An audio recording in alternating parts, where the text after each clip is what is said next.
Here is how you can see step count on an Apple Watch SE or any other Apple Watch for that matter, right?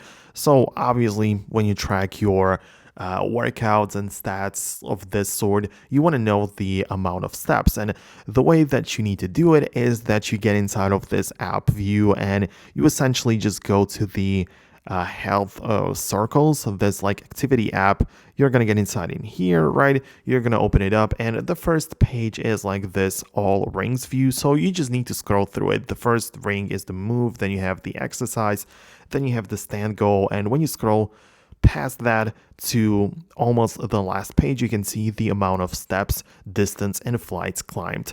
So that's how you can see the step count on the Apple Watch pretty simply. So that's pretty easy to find out, even though you have to scroll through a bit, but you eventually just find it right there. Keep in mind that this is not the only option. Besides that, there are third-party applications which let you track it in a much better way.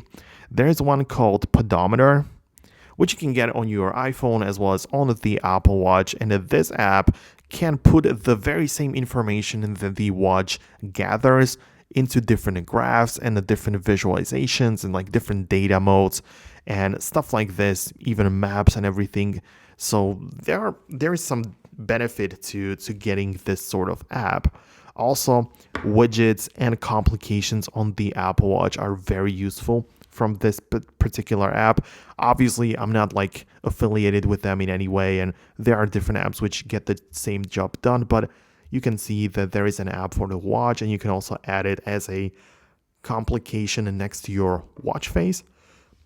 So you will be able to see the step count every time you look at the wrist, right? So there are some great options. So if you're really interested or really into that kind of stuff, I would recommend you to get some sort of third-party app which can track it a little bit better.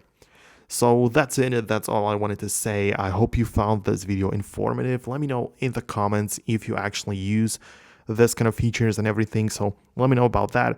And I'm going to see you later on in the next tutorial, but only if you subscribe. So make sure you do that, and I'm going to catch you later.